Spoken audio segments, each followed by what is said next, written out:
You are watching Smart Means Business. How are you doing? And we'll be back from the break. Let's continue giving you more of the updates. Now, we do kick off this hour with our business tip of the day.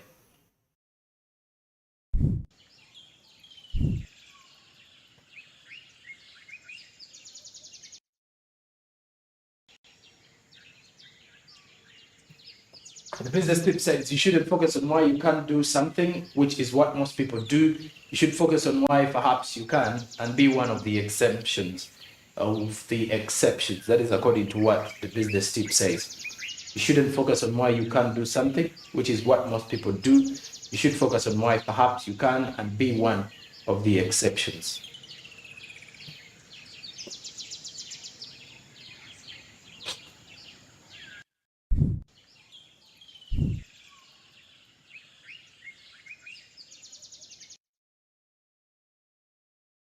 And the business quote coming in from Thomas Edison says, I have not failed. I have just found 10,000 ways that won't work. That is our business quote coming in from Thomas Edison, who says, I have not failed. I've found 10,000 ways that won't work. Thomas Edison.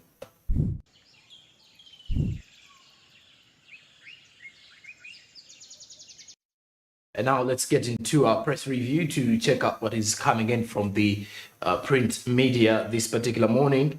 And I do have the Daily Monitor and the New Vision here with me. And of course, when we talk press review now, the New Vision has highlighted something to do with the private schools, which are set to lose licenses over pupil registration at the end of the day. Now, also government schools to miss funding, as 6 million learners are likely to get affected with this one.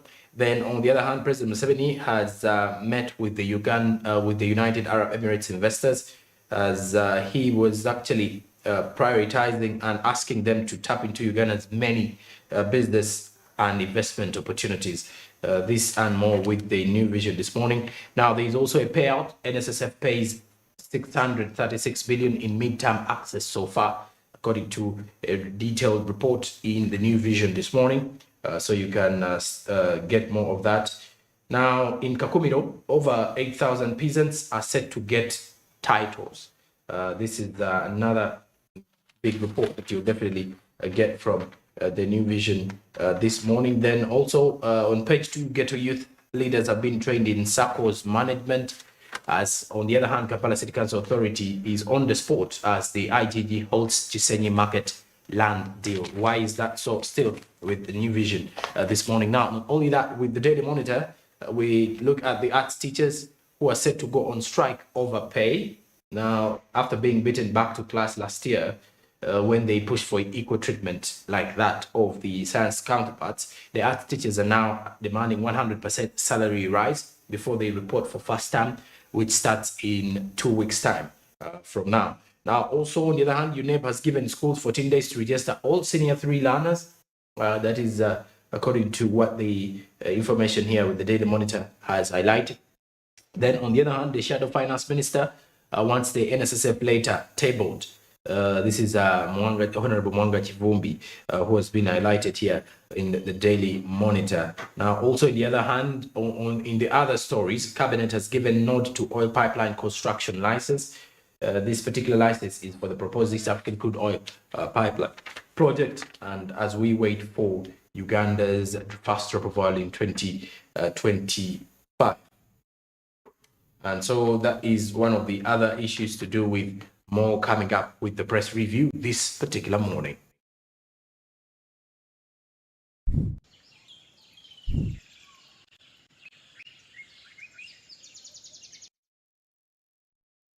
Now let's look at the recommendations for Parliament's consideration, which is coming in from the details to do with the Uganda National Health Insurance Scheme Bill. Now, the update that we're basically going to be looking at here is just analyzing the Uganda National Health Insurance Bill, and one would think of what is it going to regulate. Now, the proposals made under this bill are basically looking at how to at least ideally look at the health insurance in the country. There is a need to at least have health analysis of the government's national health insurance scheme and also how health is prioritized within the country. Now, if you're to look at this particular bill, it proposes creating a fund which is subsidized by any person who has attained the age of 18 years and who is ordinarily a resident in Uganda.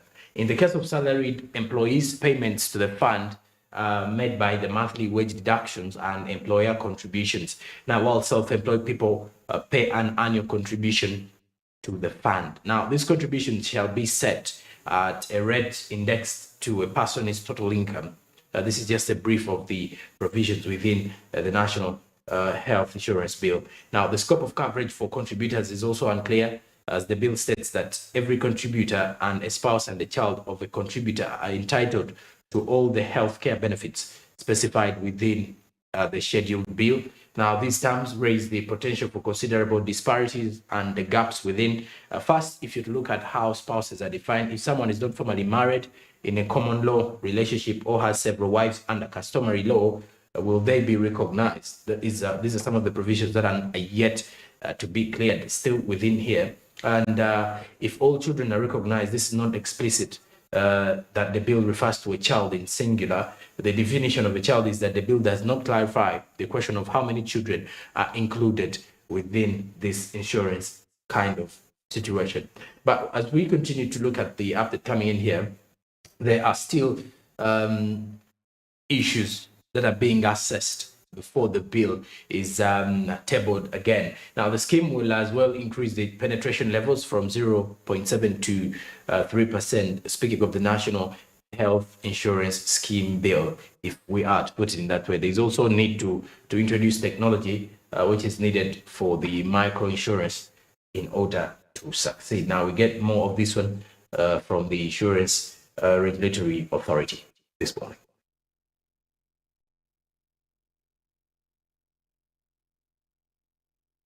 You ended, the National Health Insurance Scheme, as you may recall, a bill was passed by this parliament and the president brought it back.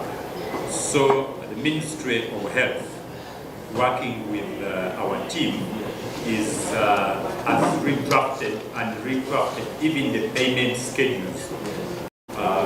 Since we have the actuarial team at IRA, we have come up with the figures that are really affordable. And the Ministry of Health has called a meeting, I think it might be on Thursday, either Thursday or Friday this week. That is Committee of Health. I think it should be Committee of Health now. But it is still now at the ministry level. And we are going to meet to look at the bill which has been prepared and see its adequacy to the issues which exist. And what I can say is that payments will be made, but they are really affordable according to what we have proposed from the actuarial team. Chair, just passing the National Health Insurance Scheme bill will change the insurance penetration levels which Honorable colleague was talking about. As we stand now at about 0.7%, it is much less. But if we pass the National Health Insurance Scheme and it is compulsory to all stakeholders, that can push our penetration levels from those levels to about 3%. That is what is happening in Kenya. That is what is happening as a percentage of GDP. That is what is happening in Rwanda. So what can I advise this honorable committee is that to make sure that at least we demand that this bill comes to Parliament immediately and it is considered and passed.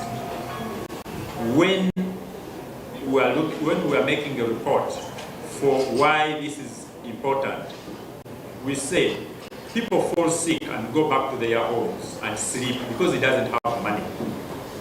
Yet he should have been engaged in a productive activity somewhere.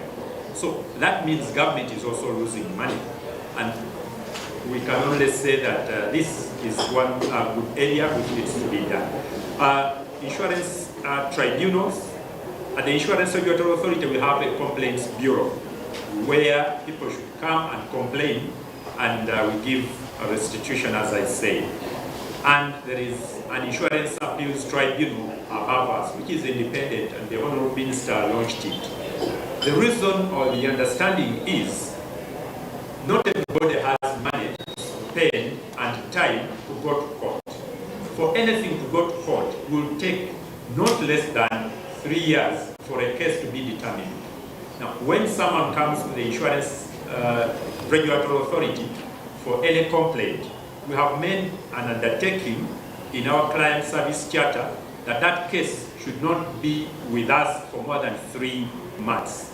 And the reason why we give 3 months is because we must hear you, but we must also do research. Within 3 months, we must have made a ruling and we send it out. If you are not satisfied with our ruling, then you go to the appeals tribunal. At our level, you don't pay anything. At the appeals tribunal, the law gave that you can pay some modest fee. And then if you're not satisfied, then you can go to the any court of law and the high court at that level. Microinsurance chair, we have done quite tremendously in trying to develop it. We have approved some products which are specifically micro products in nature. And many of these people who, market dwellers who have suffered fire, many of them were having the micro insurance products which we approved. Like the backyard people, the insurance industry paid close to 2 billion to the backyard people when they had the fire. And much more really needs to be done, and we are continuing to see that we do it. We have also ensured that in order for microinsurance to succeed, we must use technology. We have approved some technology products, but we are also having an engagement with the MTN, Airtel, those big providers, to see that we partner with the insurance players to have the products which can be easy. We want to make it easy at the time of collecting premiums. We want to make it easy at the time of paying a claim. Because if I am in Kapchorwa and I took a funeral insurance, I should get my money on my phone so that I go and bury my people. The oversight, my minister has talked about why we need the money to remain at IRA. This is guided by one of the insurance core principles, which really provide how the monies from the insurance industry should be managed. And we have 26 insurance core principles which guide our way of doing business, and it was the guidance which we used when we were amending the Insurance Act. I have answered the issue of the penetration, and really we are doing even much more to see that we can work on the penetration. The issue of medical insurance having limitations, yes, there are limitations in medical insurance, and we continue to engage them to see that they make these improvements. We will also continue to ensure that even what Honorable has highlighted is addressed with them, so that we can have everybody covered. And the pre-existing condition, which was used to deny the cover when you went to out of the country, travel insurance only covers when you didn't have that kind of sickness before you travel. If let's say you are hypertensive and that is known to you, it is presumed that you are supposed to take a medical insurance which should cover you for that wherever you go. But if you went to Dubai and you were involved in an accident, they are supposed to take you to a hospital, they're supposed to pay everything, they're even supposed to give you some money. But we can have a further discussion on that to ensure that everybody is clear. The last two, according to the OP, the last two are not performing well, and again, I think the chairman had something on that. Yes, the last two are not performing well because in June to December, on the issue of registration, new players, we do not get more new players around that time because our licenses run January to December. So this is going to be corrected in the figures we are having January to June. So it will correct. The other income share, the biggest component is rent. Our building, we have not yet gotten the tenants on board, but when we get, really we hope that this will be corrected to a large extent. Reinsurance, yes. We have in 2011, we created the Uganda Reinsurance Company, which is owned by all the players in Uganda and other stakeholders. So now, as we speak, we have two reinsurance companies licensed. And as rightly said, the premiums will remain here.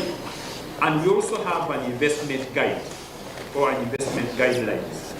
Not all money you collect in Uganda that you can take it outside the country. You must invest it in Uganda. Yes. So that is really helping us a lot. And Chair, your observation was on the quarterly performance. I think it is also explained in the same way as I said. The automation, we are doing automation in order to avoid the double color or the double what. To some people, they could play with the figures and what is projected is not as accurate as possible. Those of you who are consuming motor third party might know now, you do it online, you pay online. And that system alone, Chair, has managed to prepare, to contribute about, I think, 30 billion going to URA alone. 30 or 40 billions have now been mobilized and go to URA. And the beauty with it is that the money, as soon as you pay for the motor third party, the VAT money and stamp duty VAT money goes direct to URA account.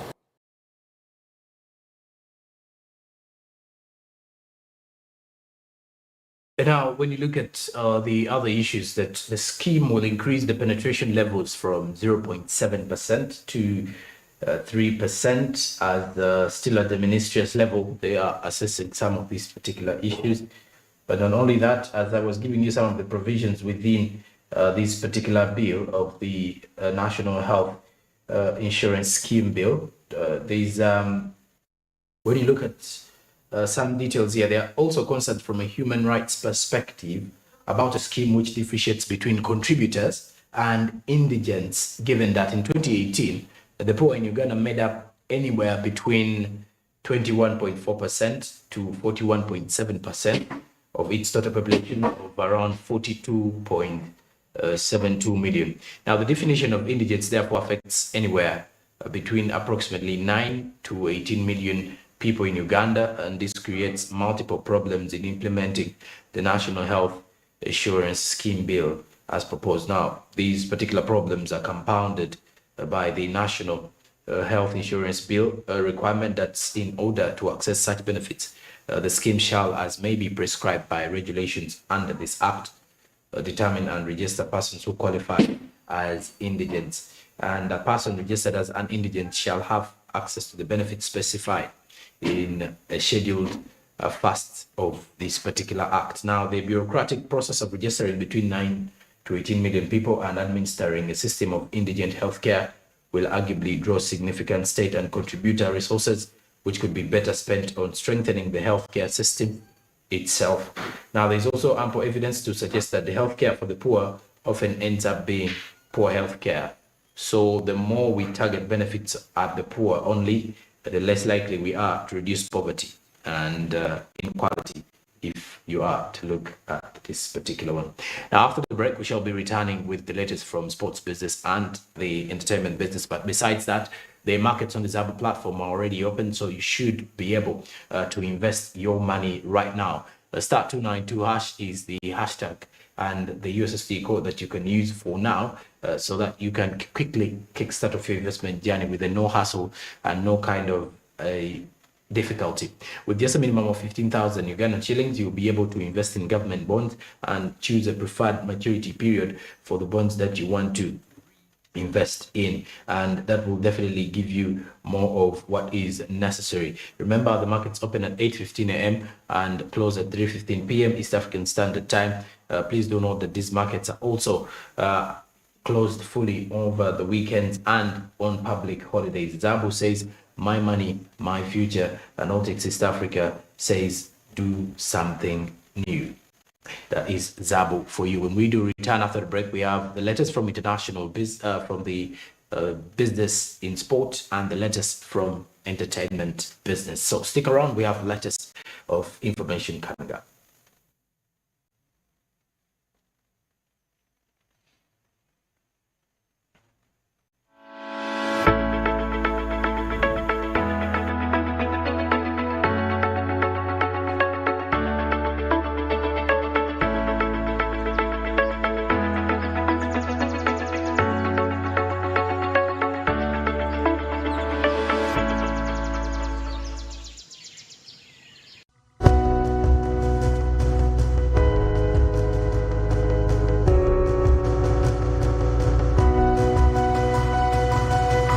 Smart24, driving business.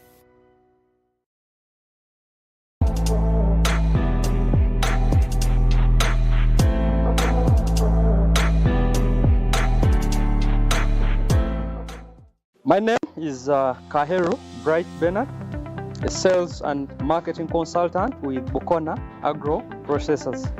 Bukona Agro Processors is a local manufacturer of green energy, specifically ethanol for clean cooking. The factory was established in 2013.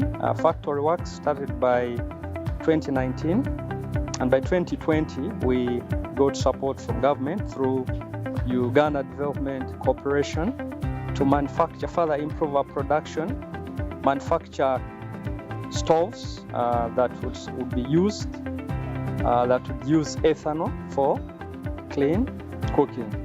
So with that fuel, we're producing fuel, green fuel, with the bio stoves for clean cooking. And we are in a partnership with GLU Diocese that has about 9,000 local farmers producing cassava, which is a bio, which is a raw material for production of ethanol. And we also use maize and grain, specifically sorghum, for production of the fuel. And currently we are exporting to Kenya. We have a partnership with Vivo Energy that supplies Coconut Works, a distributor of clean cooking solutions within Nairobi, Kisumu, Nakuru, and other parts of Kenya. We're also distributing within the local market in Uganda, but with, of course, the production of biostoves, we hope we shall also improve our distribution network within Uganda to develop the culture of clean cooking using ethanol made from cassava that is locally produced here. And we hope that is going to support sustainable development goals, specifically SDG 13, 7, and 3, since our effort is to reduce the use of charcoal that has seen a lot of forests cut down, that has seen a lot of Mother Nature being lost, and most importantly, carbon emissions that are being emitted into the sky, causing a lot of green energy issues here and there. So we hope as we scale up further with support from government, specifically Uganda Development Corporation, we shall be in position to achieve these objectives, develop that culture of clean cooking, and have people consume more of that food. And within our community, we have really had a lot of impact, created a lot of jobs for the local farmers, about 9,000 farmers under the Archdiocese of Gulu Catholic Church. And of course, the local people within Nyoya, within Gulu, and the surrounding areas have gotten employment. We're employing close to 200 people on a daily basis as temporary and permanent staff. And that has really had a lot of impact. And we are hopeful that as we scale up this production process within the local industry, energy, specifically the energy sector, we shall change lives and we shall improve how we consume, how we cook, how we ensure we are consuming our environment through effective, clean, and healthy cooking solutions.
Smart24 Driving Business.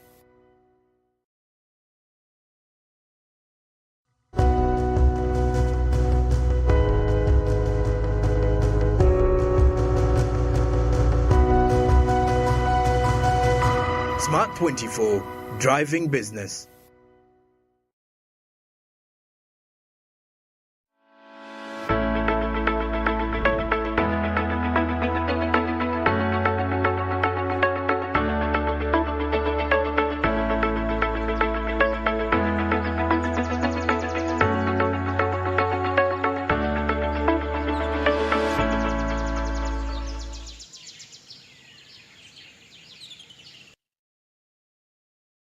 We'll be back from the break, and many thanks for keeping it smart. Means business. This is Smart24 TV. Now let's head to sports business this morning.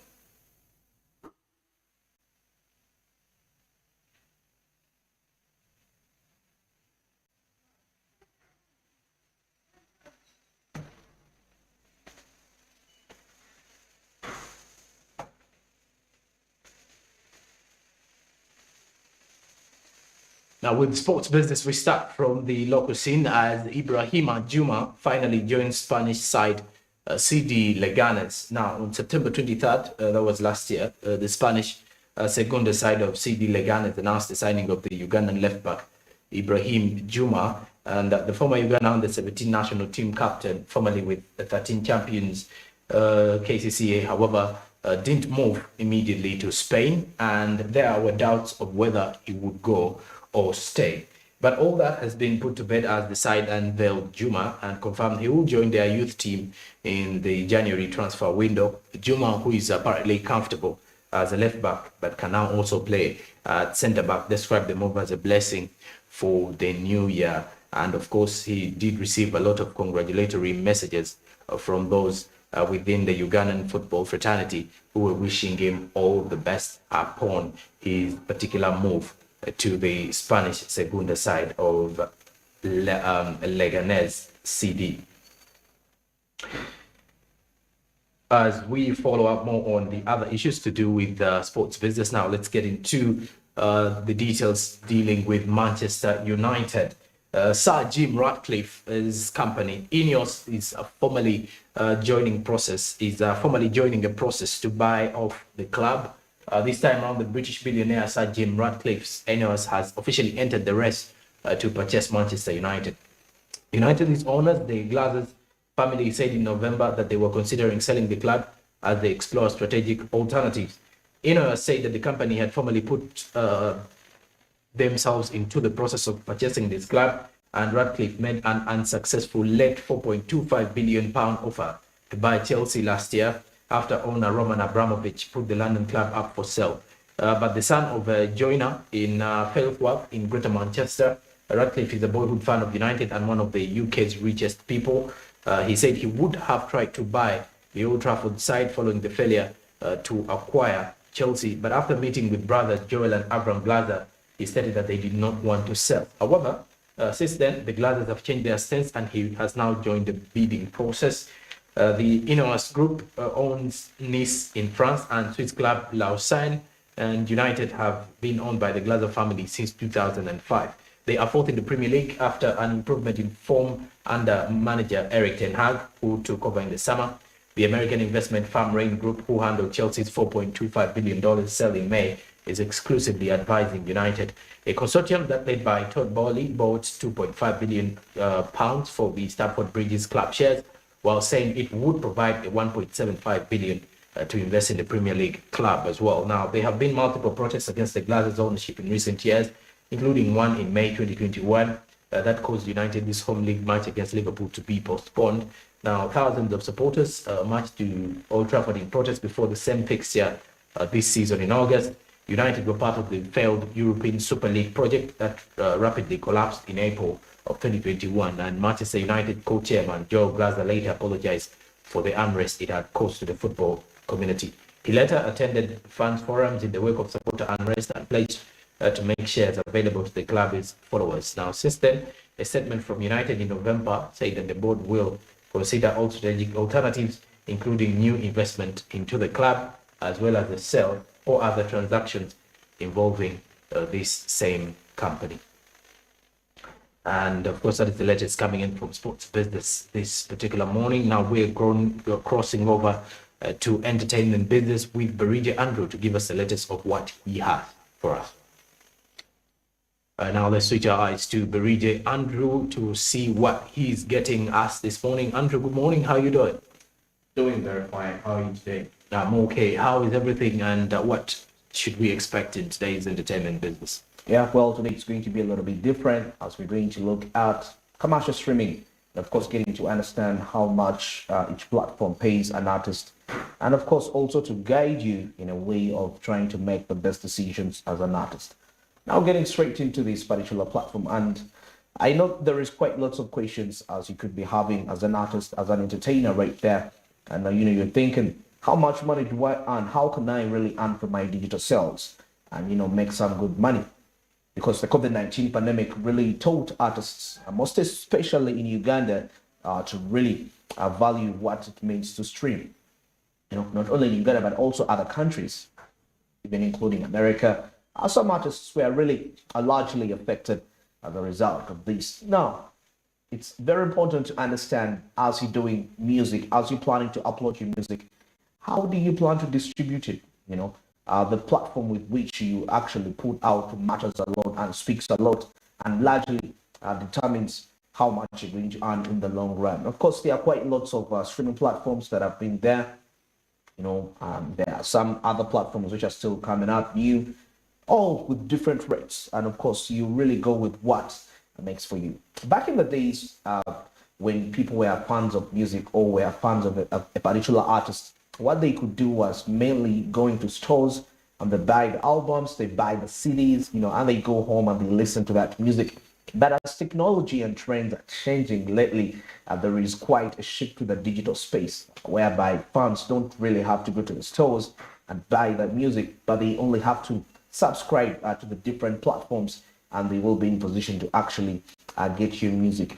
So the number of them that of course play your song, remember they have already paid that money, so part of that subscription fee goes back to you, the artist. Of course, according to a certain percentage. Of course, we cannot rule out the fact that the streaming platform you're using also has to get some money because it's acting as a distribution. And now it's so interesting that when the music adapted the streaming aspect, unlike back in the days when it was very tricky for an artist to really what we call break through financially into a career, because back then you had to have a manager, you really had to have a very big team. But today with the digital world, it's very easy for you as an artist to actually connect to the world the best as you can. Literally any artist, you have the ability to connect to your world, you have the ability to determine your price, you have the ability, to command what you say. Actually, I remember I was watching some person, some critique that was making a comment and saying that, some of these rappers, once they are totally out of the record labels, probably the managers that are managing them, they're going to find it very easy to blow out. For example, if you used to earn about $2 million US a year, and you start now to manage your distribution, and of course, according to the deals you carry out to the different distribution platforms, you will be in position to actually earn about $10 million US. So that really shows you how the certain traditional way of selling music is dying out. Of course, it's not yet totally out. People still go to the stores and buy this music, and of course, to make some, but it's not a guarantee that if you're going to go that way, you're going to achieve success regarding that. Now, getting straight into our topical discussion today, looking at the different streaming platforms which are popular, and these apply to any artists, whatever you were, whatever part of East Africa you were, they apply to you. They are the same rates, of course, terms of subscription. Of course, they change, but what I'm trying to mean is that you can, wherever you're located, you can actually access these platforms. They are not limited to only a certain group of people. Now, there is also getting to understand, okay, maybe just to go through a brief report. We see that Spotify, Apple, Deezer, Tidal, YouTube, and other platforms have become not only convenient music providers for listeners, but also sources of income, of course, for the musicians, and of course, we playing live gigs and selling the merchandise. However, it's impossible to definitely say whether streaming is all that profitable. Streaming is all that profitable since it depends on the number of different factors, and some of those factors we are going to be looking at them. However much we say there is money in streaming, but there are factors which determine that revenue that you're going to benefit. That's why some artists benefit more than others. So we need to get to understand what are those factors that determine that. Now, considering, of course, that the conversation, most streaming platforms are about royalties and a number of consequential questions which arise, and of course, like should musicians upload their music to a certain should be limited to a certain, streaming platform, or they should be diverse. Like you're uploading, there are musicians whereby you can have, for example, you have a song on Spotify, you have a song on Deezer, you have a song on Napster, you have a song on Apple, of course, everywhere, YouTube, which almost every artist puts their music. Or you should only focus on one, on one platform. Well, let's get into those factors and get realized that. But then before we get there, let's first take a look at the different royalties. You know, we have different royalties. Royalties, these are benefits you're entitled to as an artist whenever your song plays anywhere.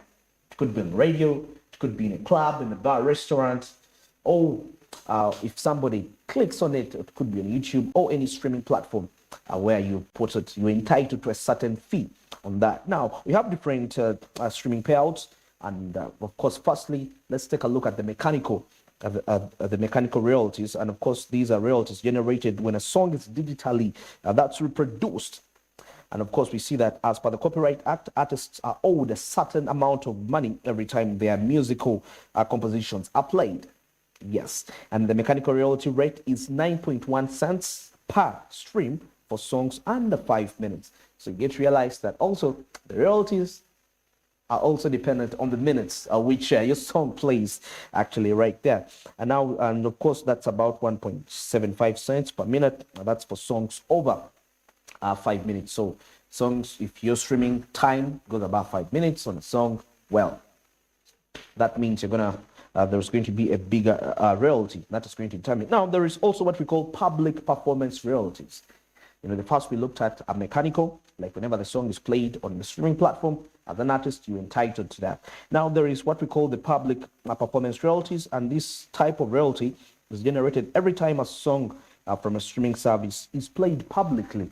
For example, in, like I say, the bar restaurant, you're entitled to a royalty. Of course, in a country where we have the best copyright laws, that is going to be much more favorable for you as an artist to make some good money from that. Then lastly, we have payout to recording owners. Now this is a whole sum, like when a song is produced and you know, it's put on a platform and I subscribe to that platform. When that money is being paid out, of course, the record label has to get something, the artist has to get something, the songwriter has to get something. So it's quite a wide scope of you know, when it comes to distribution of royalties. Now, we also need to understand what affects royalty rates. Well, quite a lot of factors as we're going to go through. The listener subscription tier, there is also number of subscribers in the location, number of streams in a location, price of premium subscription, advertising revenue in a location. So do you come to realize that sometimes because of the geographical place you are, there are certain advantages you may not be entitled to as streaming royalties as an artist? You know, for example, sometimes what determines the price, the money you're going to get from a streaming, it also, the economy matters a lot. Let me give you an example. There is just a live example here. Spotify streaming rates,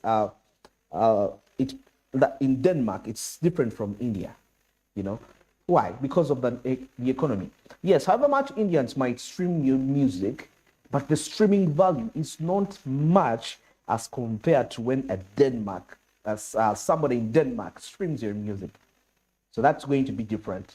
So the money you're going to, so you see all those factors, like geographical factors, determine a lot when it comes to how much you're going to be earning. Of course, Spotify is one of the major streaming platforms which are really out there, hyped up so much, though most artists complain about the platform, that it's not fair in terms of distribution of royalties. Anyway, we shall get into the details to see how much does Spotify pay per stream, per 100 streams, per 1,000 streams, so that you get to understand that. Now, I say the economy matters. The stronger the economy, the more the streaming value.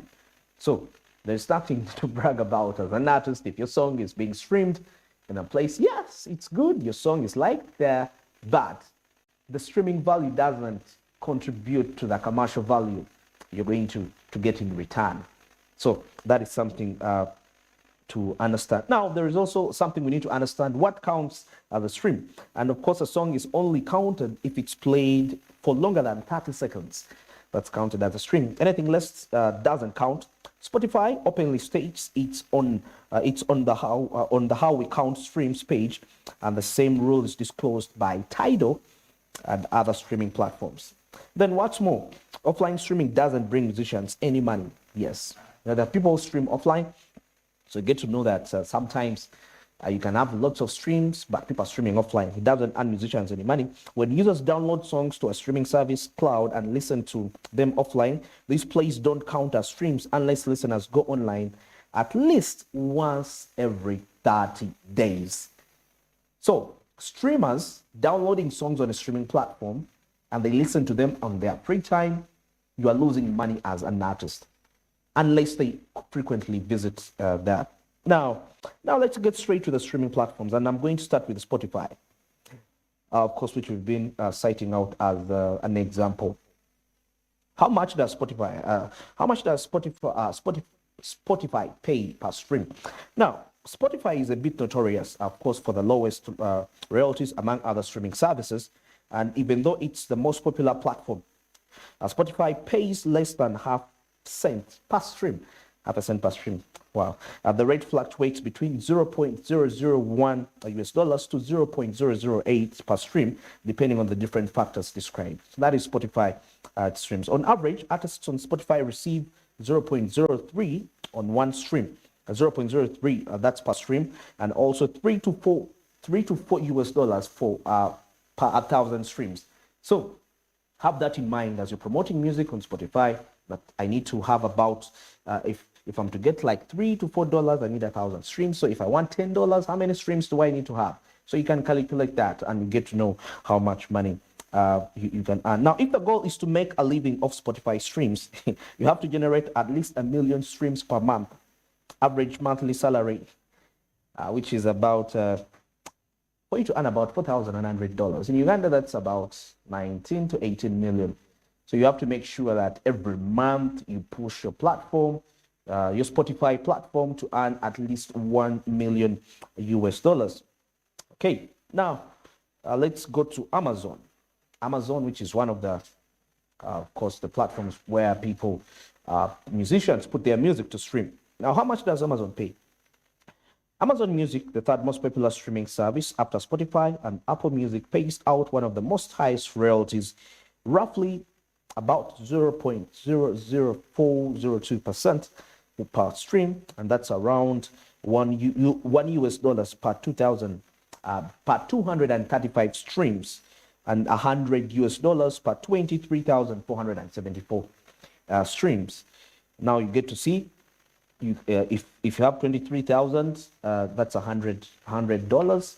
Wow. And of course, if you make it up to 234,000, 200, okay, let me say roughly 200,000, you're going to be earning yourself 1,000 US dollars. That's about 3 million. So if you're a Ugandan artist and you're putting your music on Amazon, at least you make sure you have about 200 streams per month for you to earn at least 1,000 US dollars. Well, away from that now, away from Amazon, let's take a look at Tidal. I love Tidal. One thing, it really promotes the black. It's a black kind of music. It's, founded by Jay-Z and Damian Marley, the son to the late Bob Marley. Of course, it was mainly intended to promote the black influence in terms of music distribution, because on other platforms, they used to believe that there is a little bit of exploitation for the black race. Now, Tidal is marketed as an artist-centric streaming service, so it's no wonder that it pays almost 3 times as much as other platforms. Tidal pays out, that's about $1 per 114 streams. I think it's the best. And $100 per 11,000 streams, and 1,000 US dollars per 114,000 streams. Now, if you're going to register your music on Tidal, if you're an artist and you want to make money from that, let's make sure you have about 110,000 streamers per month, so that you will be in position to earn your $1,000, your salary of 3 million every month, 3.7 every month from Tidal. If you really go aggressive on your game and you make sure that you pull it off well. Then finally, there is also another streaming platform called Napster. Of course, it's not really so much popular used, but yeah, some artists put their music right there. So Napster offers the highest PPS rate among all music streaming platforms. On average, it pays around per 59 streams, you earn $1, and per 100 and per 5,945 streams, you earn you earn $100. And now, when it comes to earning $1,000, this is the best rate, I think, among all the streaming platforms for an artist in Uganda. You only need 59,453 streams per year to get $1,000. So I think all among we've mentioned, Napster has the best rates, though it's not so much commonly used, and in most cases, the higher the amount of money that the artist earns, the more subscription fee from the streaming platform. Of course, the artist is going to be required quite lots of money. No, the person that is subscribing to that is going to be required to pay lots of money, of course, to catch up with that expense. And you know, the much more money is, of course, at the end of the day, it comes back to the musician. Only 54,000 on Napster, 54,000 streams per month, and you get your $1,000. So if you're aggressive enough in Uganda, you push out your music to people different around the world, yeah, you can, I guess you will be in position to get some 54,000. Now let's take a look at the general overview, the general chart regarding the streaming platforms. So as you're watching and you're a business person in music, you can decide and say, you know, this really works for me, this won't work for me. These are, of course, coming there. Pandora, there is YouTube, SoundCloud, Spotify, Amazon Music, Tidal. You get to see that. And of course, those are all showing you the rates of royalties. And of course, when it comes to the subscription right there, it's exactly 54 minutes past 8 a.m. And that's it for the business and entertainment this morning. It was quite eminent and very important for you to understand and, of course, make the right decisions in terms of which platform should you upload your music. Back to you, Joram. Thank you very much for that particular insightful look into the business in entertainment. Now, as we're heading into the break, to remind you that you can grow your investments with Zabo. Zabo, which is a platform by Otex East Africa, says you can do something new. Now, what you can choose to do today is by investing in government bonds with just a minimum of 15,000 Ugandan shillings, then grow your investments with the platform. Zabo says, my money, my future. Otex East Africa reminds you to do something new. Now, the only new thing that you can choose to do today is basically to look at how Zabo is definitely going to be giving you the advantage of growing your investments. Remember, the markets open at 8:15 a.m. and close at 3:15 p.m. East African Standard Time. And please do note that these markets are closed during the weekends and on public holidays. Zabo, my money, my future. Otex East Africa, do something new. Well, then after the break, we shall be returning with the SMB Insight and more discussions here on SMB.